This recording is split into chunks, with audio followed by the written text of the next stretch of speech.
Hi all, I wanted to talk to you all something very interesting that happened a couple of days back.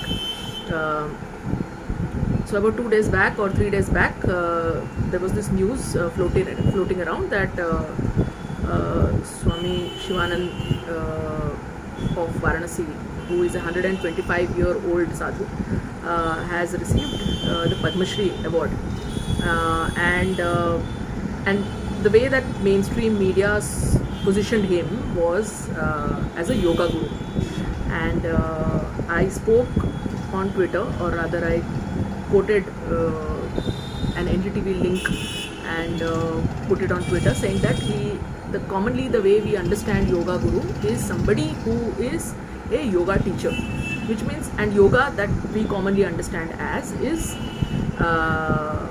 someone who is teaching asanas and exercises and pranayams and so on and so forth. So this is how we understand yoga. There are of course varieties of yoga. In spirituality, yoga means union with the ultimate, and there are various aspects of yoga, the bhakti yoga, the raj yoga, and so on and so forth. Having said, as soon as we package him or position him as a yoga guru, it removes the other more important aspect of him, and which is that he is a true Vaishnava. He is somebody who stays by the side of his shaligrams, wakes up early in the morning. Whenever he is with his shaligrams and he meets another person or talks to another person, he has to go and take bath again. So somebody who has lived his life in Shuchi. Shuchi means there's actually no terminology in English which would define Shuchi. Shuchi, the closest term that you get is purity, but even that is not what it actually means. Okay, so he is that. He's a very, very strong Vaishnava. And I made this comment because I had personally met the gentleman. I have spent 2 long sessions with him over 2 days. And when he used to speak to me, with a barrier. So he had a wooden barrier, and I used to sit outside his door, and I used to have my questions and discussions with him. And he used to say, stay inside the door, and he used to answer or discuss, and we had myriad conversations, from personal life to spiritual life to yoga. Yoga means here the bhakti yoga, Krishna, Narayana, the Vaishnava concept and all of that. So I've had a very good session meeting with him. He's a very, very traditional and a very pakka traditional person, very rooted in certain diktats of tradition, of Hindu tradition or Vaishnava tradition as such. So according to me, positioning him as a yoga guru was not a correct way to position him. He could have been positioned as a saint or a yogi, because he is as a saint primarily because he has dedicated his life to service, and he is a very saintly person. He is a very loving, compassionate person, and who has dedicated his life to seva of people. So what is most important is that after I did the tweet, actually in my entire Twitter career or Twitter history, I have never received so many likes or retweets. I mean, I was amazed that today is the 3rd or the 4th day, and the retweets and likes are just still pouring in. And I also gained about 30-40 followers in 2 days, which is like a humongous thing, especially on Twitter, where you don't get so much of attention because the attention span is very less. And initially, for the first 2 days, I engaged in conversation with certain people because certain people had certain questions and all of that. And suddenly it struck to me yesterday that this is a little otherworldly, in the sense that you can't have so much. I mean, and I'm a person who has got average number of followers on Twitter, about 870 followers I had when I started on Twitter. And my Twitter is nothing so, my Twitter conversations are nothing very great. I mean, I might just like or retweet and things like that. I'm politically also not too prolific, and I don't jump onto bandwagon of any trend or conversations or things like that. And I kind of use Twitter just to watch what is happening and get my news from there, and that's all that I do. Earlier I used to use it for certain spiritual discussions, and then later on I removed myself from those conversations completely, because those really don't make sense, to do on Twitter. But this particular thing, there were just 2 tweets thread that I did, and I had posted, and this was like amazing. And that's when I realized that I was talking about Shivananda. I mean, Swami Shivananda there are a lot of miracles attached to him. This is something that I don't think mainstream media knows about it. He had a very humble background. I mean, humble in the sense that he was born to a very, very, very poor family, and then he was adopted by someone, and a poor family means almost below the poverty line. I do not like to say which family he belonged to, because I don't know that should I speak that in public forum. But and he was adopted and then he did his studies. He became a doctor, and when his parents passed away and he went to the funeral, and he was asked to give mukhagni in Hindu tradition. That's how you burn your departed ones. When you cremate the departed ones, you have to give something called as mukhagni. So when he was asked to give mukhagni to his one of his parents, or maybe his mother had passed away on father's fire or something, or I don't know, other way around, and he said, I am not going to give mukhagni. Okay.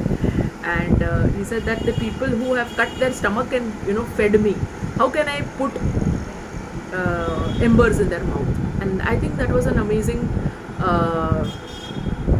thinking that the person had, and he did not burn the pyre, and he ran away from there, and he ran away to become what he is today. So he left his career as a doctor, and he dedicated his entire life to the service of people. And it is said that there are times that, and especially one or two of the incidents that was narrated by people who live with him, is that there could be time where there is no food. And I must tell you over here is that anybody can go to his house and have food. A normal person can just walk into his house and there will be food which will be made ready for them. Old, young, rich, poor, beggar, whoever it might be. Any afternoon or evening or any time you go in the day, you can get sumptuous nutritional food at his place. You can just walk in. Khide peche ba khabar jodi chahe means I am hungry, and can be fed. And even if you are not hungry, you will get fed. So it's so he does that. Food is that is given like amply, in abundance. And the ladies who are managing their kitchen, his kitchen, are those people. I have heard conversations from them, and where they mentioned that there were times when there was not a single grain of rice with them, and there were people and they had to cook, and suddenly somebody comes from somewhere and says that this is a 5 kilo sack of potatoes and another sack of rice and lentils and all of that, and so who sent it to you? Who sent it to us? They asked. This is Gopal Patiache, means Gopal has sent it. Okay, so now Gopal was understood somebody as maybe a grocery person called Gopal, or Gopal maybe a person whom Swami Shivananda knows, and Swami Shivananda was not there at that time at his house when these kind of things have happened, and or Gopal, maybe his friend, or so on and so forth. But every time Gopal is sending the rice or the food, so this came as a these are certain miraculous feat which is associated with this person as well. Now here we can all imagine Gopal as maybe his the Gopals that he is with, which means all his shaligrams are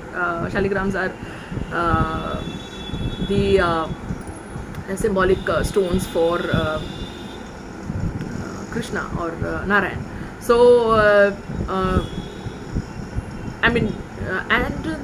the multifold energy of Gopal or rather Krishna is something which probably touched these tweets, is also what I felt yesterday. And that's when I stopped engaging in any kind of conversation with those tweets anymore. I just wanted it to flow, because now as soon as I start engaging in conversation with those tweets, which means I'm applying my mind. It is Arunisha who is doing those tweets, Arunisha who has written those tweets. I wanted to stop that. I disciplined myself and I said no, the amplification of these tweets which has happened, and I am extremely thankful to the universe that the thought has kind of gone to a large and wide audience, and this is a trait that happens especially with the Krishna energy, and I have seen that and I have experienced that earlier also in my life. The Krishna energy is an energy of sustenance, and Krishna energy is an energy of amplification. It will amplify your even the minuscule work that you do for Krishna. It will get just blown, because he is space. Vishnu is, Narayan is space. The spatial energy or the space energy or the that which holds everything, that is what this energy is. And I realized that, so how much close would Shivananda Swami be to Krishna, that just one tweet about that person, or maximum 2 tweets about that person, just kind of blew the whole thing out of proportion, amplified it in such a way. And what I had tweeted was heartfelt. It was a sincere tweet without any kind of a vested interest, not tagging any of his followers, not tagging any of his dignified people who are around him, or anything of that sort. And I felt that there was Krishna's touch that happened, and therefore I stopped engaging in any kind of further conversations in order to kind of push or trigger this anything further, because then it will be I, and I wanted to remove my I. I initially started with I, and then I wanted to remove my I completely, and I just removed myself from having any discussions further on Shivananda. I would like to show you this book which he had given to me. It's in Bangla. Doibo bole rog aroggo, which means divine power or divine healing of any kind of diseases, etc., etc. And this is a beautiful compendium of various mantras and tapas, etc., that he has kind of made a compendium of and published this in Bangla, wherein what you can do in terms for your health, for your peace of mind, for your prosperity, for wellness, and many beautiful things, and with mantras, okay, which you can use for in your daily life, and these mantras can help you gain good health, wellness, peace of mind, prosperity, and so on and so forth. Some of the mantras are not something that you would know of. They're not commonly found. There are certain mantras which are not commonly found, because even if you take all the mantras from the mantra Upanishad and everything, and if you put them together also, there are certain mantras in this book which are not commonplace. Very, very rare mantras are also there in this book. So I'm happy to have this conversation with you all. I thought that it was this was an experience that I wanted to speak to you all about. So I'm going to put this on YouTube and post this. So that is Dr. Shivananda for you, and he should be, actually, he's a saint. He's a saintly figure, and he should be treated as that. Thank you.